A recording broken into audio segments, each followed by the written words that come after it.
ಎಂಥದ್ದು ಕಳ್ಳರು ಮದುವೆ ಆಗೋದು. ಅದ್ರ ಬಗ್ಗೆ ನಾನು ಹೇಳೋಕ್ಕೆ ಇಷ್ಟಪಡ. ಯಾಕಂದರೆ ಅವನು 12 ವರ್ಷದಿಂದ ಅವರಿಬ್ಬರು ಅವನು ನಮ್ಮ ಮನೇಲೇ ಇದ್ದವ. 12 ವರ್ಷದಿಂದ ನಮ್ಮ ಮನೇಲೇ ಇದ್ದವ, ಕಳ್ಳವ. ಇವಳು ಕಳ್ಳರು, ಇಬ್ಬರಿಗೂ ಕಳ್ಳರು ಮದುವೆ ಆದ್ರು. ಅದ್ರ ಬಗ್ಗೆ ನಾನು ಇದೇ ದರೋಡೆ ಮಾಡ್ಕೊಳ್ಳೋದು, ಇದೇ ದೇಶಕ್ಕೆ ದ್ರೋಹ ಮಾಡೋದು, ವಂಚನೆ ಮಾಡೋದು, ಅವ್ರಿಗೆ ಅದೇ ಕಸಬು. ಅವಳಿಗೆ ಮಾನ ಮರ್ಯಾದೆ ಏನು ಇಲ್ಲ. ನಮ್ಮ ಕುಟುಂಬದ ಮಾನ ಮರ್ಯಾದೆ ತೆಗೆದು ಬಿಟ್ಲು. ಅವಳನ್ನು ಕಂಡ್ರೆ ನಂಗೆ ಆಗೋದಿಲ್ಲ. ಅವಳು ಎಂದೂ ಉದ್ಧಾರ ಆಗೋದಿಲ್ಲ. ಮತ್ತೆ ಅವಳು ಮಾಡುವಂಥ ಕೆಲವು ಕೆಟ್ಟಗಳಿಗೆಲ್ಲ ನಾನು ಒಪ್ಪಿಗೆ ಕೊಡಲಿಲ್ಲ ಅಂತೇಳಿ ಮೋಸ ವಂಚನೆಯಲ್ಲಿ ಇದ್ದಳು. ನಾನು ಸ್ವಲ್ಪ ಸತ್ಯ ನ್ಯಾಯ ಧರ್ಮದಲ್ಲಿ ಇರುವನು. ನನ್ನ ಸತ್ಯ ಧರ್ಮದಲ್ಲಿ ಇರುವನು.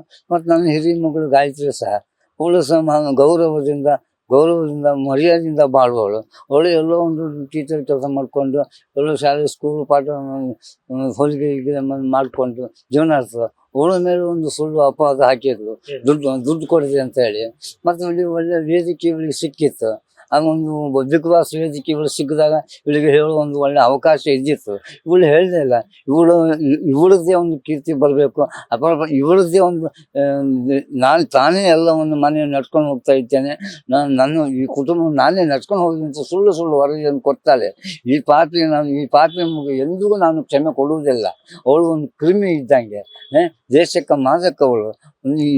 ಮತ್ತೆ ಅವಳು ಮಾಡುವಂಥ ಎಲ್ಲ ಕೃತ್ಯಗಳನ್ನು ಈ 5 ಕೋಟಿ ಗೋವಿಂದ ಪೂಜೆ ಹಗರಣದಲ್ಲಿ ಅವಳು ಕೋಟಿ ಹಣ ಹೊಡೆದು ಸಾಬೀತಾಗಿದೆ.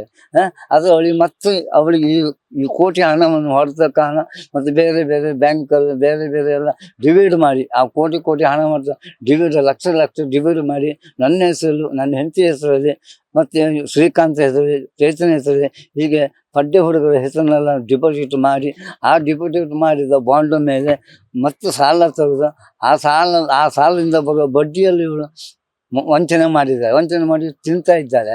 ಮತ್ತು ಇವಳು ಈ ದೇಶಕ್ಕೊಂದು ಮಾದಕ ಇವಳು. ಮತ್ತು ಇವಳನ್ನ ನನ್ನ ಮಗಳಂತ ಹೇಳ್ಕೊಂಡು ನಾಚಿಕೆ ಆಗ್ತದೆ. ಪಾಪಿ ಹುಡುಗಿ ಇವಳು ಎಂದಿಗೂ ಇವಳು ಯಾವತ್ತೂ ನಮ್ಮ ಬಾಳಿನಲ್ಲಿ ಬರಲೇ ಕೂಡದು. ಇಂಥವರಿಗೆಲ್ಲ ಜನ ಸಪೋರ್ಟ್ ಕೊಡ್ತಾರಲ್ಲ, ಇದು ಅವಳೊಂದು ಕ್ರಿಮಿನಲ್. ಜನ ಇದಕ್ಕೆ ಮನ್ನಣೆ ಕೊಡಬಾರದು. ಮತ್ತು ಅವಳ ಸುಳ್ಳು ಹೇಳಿಕೆ ವರದಿಗಳಿಗೆ ಯಾವುದೇ ಮನ್ನಣೆ ಕೊಡಬಾರದು. ಅವಳು ಮತ್ತೆ ಬೇರೆ ಮಾಡಬೇಕಾದಲ್ಲ ಕರ್ತವ್ಯಗಳನ್ನು ಮಾಡಿದ್ದಾರೆ. ಸೈನಿಕರಿಗೆ ದುಡ್ಡು ಕೊಟ್ಟು ಒಂದು ಹೆಮ್ಮೆ. ಆದರೆ ಅವಳು ಸ್ವಂತ ದುಡ್ಡಿನಲ್ಲಿ ಕೊಟ್ಟಿದ್ದಿದ್ರೆ, ಅಥವಾ ಸ್ವಂತ ದುಡ್ಡಿನ ಅವರು ಕಷ್ಟಪಟ್ಟು ದುಡ್ಡಿನ 50,000 ಕೊಟ್ಟಿದ್ರು ನನಗೆ ಸಂತೋಷ ಇತ್ತು.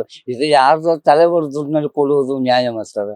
ಗೋವಿಂದ ಪೂಜೆ 5 ಕೋಟಿ 7-8 ಕೋಟಿ ಹೊಡೆದಿದ್ದಾರೆ. ಅದರಿಂದ ಗೋವಿಂದ ಪೂಜೆ ಹೇಗೆ ಕೊಟ್ಟಿದ್ದಾರೆ ಅಂತ ಗೊತ್ತಿಲ್ಲ. ಪಾಪ ಅವರಿಗೂ ಸಹ ಈ ಹಗರಣದಲ್ಲಿ ಅವರಿಗೂ ನ್ಯಾಯ ಸಿಗುವಾಗ ನನ್ನ ದೊಡ್ಡ ಮಗಳೇನಂದ್ರೆ ಅವಳು ಮರ್ಯಾದೆಯಿಂದ ಬದುಕುತ್ತಾಳೆ, ಮರ್ಯಾದೆಯಿಂದ ಮಾಡ್ತಾರೆ. ಮತ್ತು ನನ್ನ ದೊಡ್ಡ ಮಗಳನ್ನ ಕಂಡ್ರೆ ನನ್ನ ಹೆಂಡತಿಗೆ ಆಗುದಿಲ್ಲ, ಅಂದ್ರೆ ಅವ್ಳ ಚೈತನ್ಯ ತಾಯಿಗೆ ಆಗುದಿಲ್ಲ. ಅಂದರೆ ಅವಳು ಮರ್ಯಾದೆಯಿಂದ ಮಾಡ್ತಾಳೆ. ಇವಳು ಹಾಗೆ ಮೋಸ ವಂಚನೆ ಮಾಡುವಳಲ್ಲ. ಮಾಡುವಳಲ್ಲ.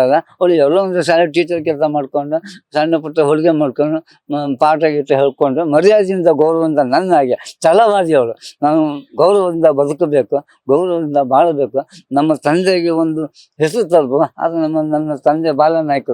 ಅವರು ಗೌರವ ಮಾಸ್ಟರ್ ಆಗಿ ಶಾಲೆಯಲ್ಲಿ 100 ವಿದ್ಯಾರ್ಥಿಗಳಿಗೆ ಪಾಠ ಹೇಳಿಕೊಟ್ಟ ನನ್ನ ತಂದೆ ದಿವಂಗತ ಬಾಲಮಾಸ್ಟರ್. ನನ್ನ ತಂದೆ ತುಂಬ ಹೆಸರುವಾಸಿಯಾದರು. ಆಗ ಅಜ್ಜನ ಹೆಸರನ್ನು ಉಳಿಸುವುದು ನನ್ನ ಹಿರಿಯ ಮಗಳಾದ ಕರ್ತವ್ಯ. ಅದನ್ನು ಭಾವನೆ ಇಟ್ಟುಕೊಂಡು ನನ್ನ ಅಜ್ಜ ಗೌರವದಿಂದ ಬದುಕಿದ್ರು. ನನ್ನ ಅಪ್ಪನೂ ನಾನೇನೋ ಹೋಟ್ಲಲ್ಲಿ ಕೆಲಸ ಮಾಡಿಕೊಂಡು, ದೋಸೆ ಹೊಯ್ಕೊಂಡು, ಟೀ ಕಾಫಿ ಮಾಡಿಕೊಂಡು, ಈ ಹೋಟ್ಲ್ ಗ್ಲಾಸ್ ತೊಳ್ಕೊಂಡು ಜೀವನ ಮಾಡ್ತೇವೆ. ಒಂದು ಅನ್ನ ಹಾಕೋ ಯೋಗ್ಯತೆ ಇವಳಿಗಿಲ್ಲ.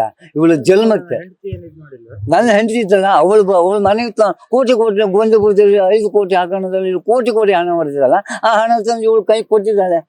ಅದರಿಂದ ಇವಳು ಮೆರೀತಾಳೆ. ಇವಳಿಗೆ ಗಂಡ ಬೇಡ, ಮಕ್ಕಳ ಬೇಡ, ಗಂಡನ ಗೌರವ ಮನೆತನ ಬೇಡ ಇವಳಿಗೆ. ಗಂಡನನ್ನು ಕಟ್ಟಿಕೊಂಡು ಸ್ವಾಭಿಮಾನದಿಂದ ಬದುಕಬೇಕು, ಮರ್ಯಾದೆಯಿಂದ ಬರಬೇಕು ಅಂತ ಅವಳಿಗೆ ಇದಿಲ್ಲ. ಮಗಳಿಗೆ ಸಪೋರ್ಟ್ ಕೊಡ್ತಾ ಹೋದ ಆಗ ಅವಳು 5 ಕೋಟಿ ರೂಪಾಯಿ ಹಗರಣದಲ್ಲಿ ಮನೆಯಲ್ಲೇ ಹಣದ ರಾಶಿ ಆಗ್ತಿತ್ತು. ಮಗಳೇ ನೀನು ಮಾಡಿ ತಪ್ಪು ಅಂತ ಎಂದೂ ಮಗಳಿಗೆ ಹೇಳಿದವಳಲ್ಲ. ಇವಳು ಸಹ ಅವಳೊಟ್ಟಿಗೆ ನಾಚಿಕೆ ಬಿಟ್ಟು ಕುಟುಂಬ ಅದು. ಇವಳು ಹಿಂದೆ ಇವಳು ತಂದೆ ತಾಯಿ ಕುಟುಂಬ ಒಳ್ಳೆದಿತ್ತು, ನಮಗೂ ಒಳ್ಳೆ ಹೆಸರು. ಅದು ಈಗ ಇವಳು ನೀಚ ಬುದ್ಧಿಯಲ್ಲಿ ಅವಳಿಗೆ ಸಪೋರ್ಟ್ ಮಾಡ್ತಾಳೆ. ಅವಳಿಗೆ ಏನೇ ಮಾಡು ಅವಳನ್ನ ಹೋಗುದು, ಅವಳಿಗೆ ಸಪೋರ್ಟ್ ಕೊಡು. ಇಂಥ ತಾಯಿ ಮಗಳಿಗೆ ಕಠಿಣ ಶಿಕ್ಷೆ ಆಗಬೇಕು. ಲೇಟೆಸ್ಟ್ ಹಾಗೂ ಇಂಟ್ರೆಸ್ಟಿಂಗ್ ಸುದ್ದಿಗಳಿಗಾಗಿ ಬಾಸ್ ಟಿವಿ ಕನ್ನಡ ಚಾನೆಲ್ನ ಸಬ್ಸ್ಕ್ರೈಬ್ ಮಾಡಿ. ಹಾಗೆಯೇ ಬೆಲ್ ಐಕಾನ್ ಪ್ರೆಸ್ ಮಾಡಿ. ಇದರ ಜೊತೆಗೆ ಫೇಸ್ಬುಕ್, ಇನ್ಸ್ಟಾಗ್ರಾಮ್, ಎಕ್ಸ್ನಲ್ಲೂ ಮಿಸ್ ಮಾಡದೆ ಫಾಲೋ ಮಾಡಿ.